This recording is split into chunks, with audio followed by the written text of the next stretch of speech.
ये आ चुका है त्रैमासिक परीक्षा कक्षा 10वीं का पेपर, वो भी पूरा उत्तर सहित। आइए स्टार्ट करते हैं कक्षा 10वीं एमपी बोर्ड। दोस्तों, आप सभी स्टूडेंट को चैनल को सब्सक्राइब भी कर लेना है और एप्लीकेशन को ज़रूर डाउनलोड कर लेना। मेंस एजुकेशन ऐप आप लोगों को गूगल प्ले स्टोर पर मिल जाएगा, सर्च कर लेना और चैनल के अबाउट सेक्शन में भी हमने लिंक दे रखी है। ठीक, चलिए मिलते हैं हम पहले क्वेश्चन से। सही विकल्प का चयन कर लिखिए। मैं आपका पहला क्वेश्चन है, बाल गोविंद भगत साहब मानते थे। प्यारे साथियों, यहाँ पर आपके लिए जो बाल गोविंद भगत जी हैं, ये कबीर को साहब मानते थे और कबीर के ही पद को गाया करते थे।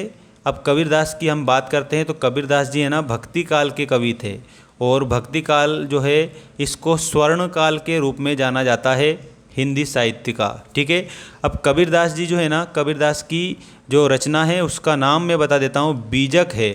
बीजक में इनकी 3 रचनाएं आती है।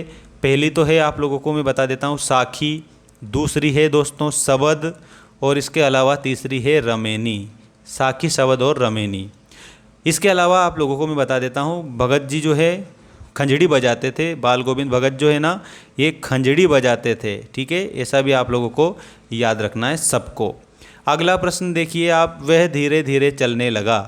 वह धीरे धीरे चलने लगा, इस वाक्य में क्रिया विशेषण का भेद बताना है, तो इसमें रीतिवाचक क्रिया विशेषण होगा आपका करेक्ट उत्तर। बालक तारकेश्वर नाथ को उसके पिता टीका लगाते थे। दोस्तों याद रखना, बालक तारकेश्वर नाथ को टीका लगाने वाले उनके पिता थे। तारकेश्वर नाथ का अन्य नाम भोलानाथ था, ये भी आपको मैं बता देता हूँ। ठीक है, भोलानाथ साथी बच्चों को देखकर सिसकना भूल जाता है, सांप के डर से माता के आंचल में छुप जाता है, ऐसा भोलानाथ है हमारा।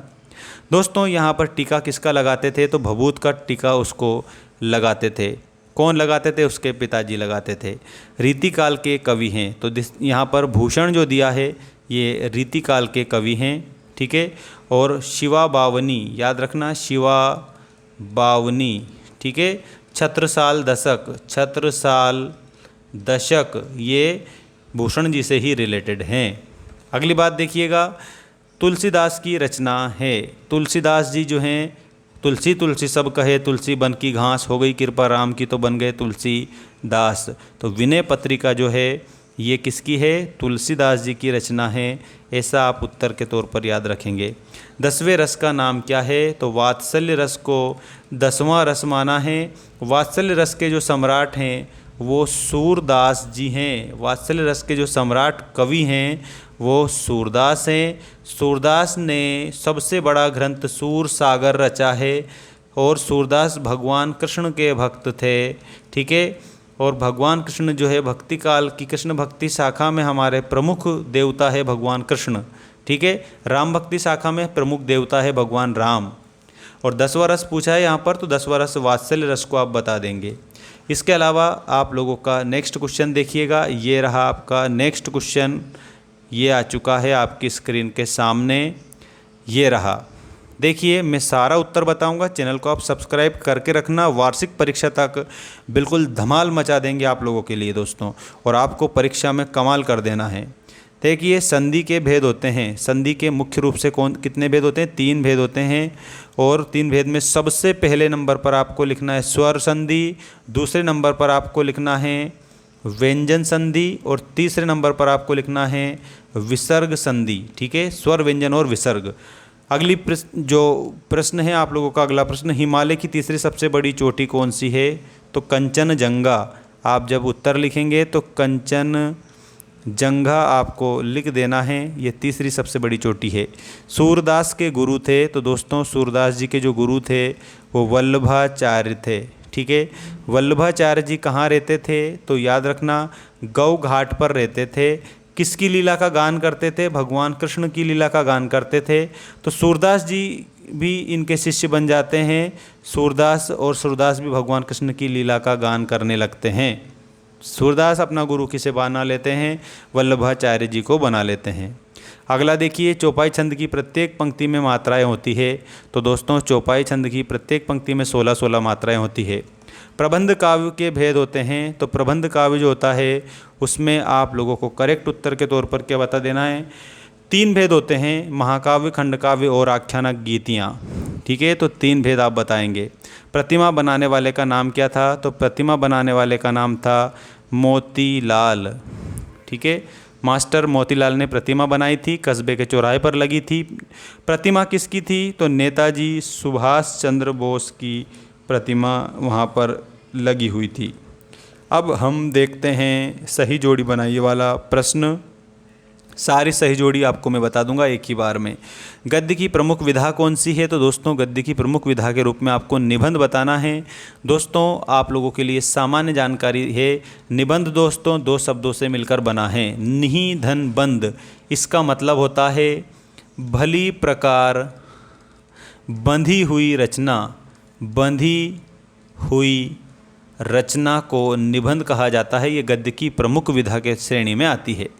लखनवी अंदाज में दोस्तों आपको याद रखना है यशपाल। ठीक है, और अंधे की लाठी ये मुहावरा है, एकमात्र सहारा। ठीक, और मैं क्यों लिखता हूँ, ये दोस्तों अज्ञेय जी ने लिखा है कविता के, और ये जो इनकी रचना के रूप में। कामायनी जयशंकर प्रसाद की रचना है, ऐसा आप लोगों को याद रखना है। मानवीय क्रियाओं का आरोप जो है दोस्तों, इसमें मानवीकरण अलंकार आपका हो जाएगा। ठीक है, तो आपको ऐसे मिलाना है जोड़ी को, जैसे कि मैं आप लोगों को बता रहा हूँ। ठीक है, बिल्कुल करेक्ट उत्तर के तौर पर। ठीक है ना, ऐसे आप लोगों को करेक्ट उत्तर बताना रहेगा। अब दोस्तों जोड़ी के बाद में आपका अगला प्रश्न देखिएगा, ये रहा आपका अगला प्रश्न। यहाँ पर आपको दिया है एक अनार 100 बीमार का अर्थ लिखिए। तो इसमें अर्थ लिखना वस्तु एक, आवश्यकता अधिक। ठीक है, यह है एक अनार 100 बीमार। भोलानाथ के जो पिताजी थे गंगा में आटे की 500 गोलियां प्रवाहित करते थे, ऐसा आप याद रखना। कवि निराला ने बादलों की तुलना किससे की है? तो बाल कल्पना से की है। बाल कल्पना से की है। क्रांति के बादल भी कहा है, क्रांति के बादल से भी कहा, ये सब कहा है, लेकिन बाल कल्पना ज़्यादा इम्पोर्टेंट याद रखना। रस के कितने अंग होते हैं? तो दोस्तों रस के मुख्य रूप से 4 अंग होते हैं। 4 अंगों के नाम इस प्रकार हैं। पहला देखिएगा, पहला है दोस्तों विभाव, दूसरा है अनुभाव। ठीक है, और उसके बाद तीसरा है स्थायी भाव, और नंबर 4 है संचारी भाव। ऐसे कंप्लीट याद रखेंगे। गद्य की 3 गौण विधाओं में आप लिखना रिपोर्टाज लिख देना, और इसके अलावा रेखा चित्र लिख देना, और भेंटवार्ता लिख देना। समास के कितने भेद होते हैं? तो समास के 6 भेद होते हैं। ठीक है, ऐसा आपको करेक्ट उत्तर के तौर पर लिखना है। बाकी आपको नेक्स्ट वीडियो में हम क्वेश्चन आंसर बता देंगे।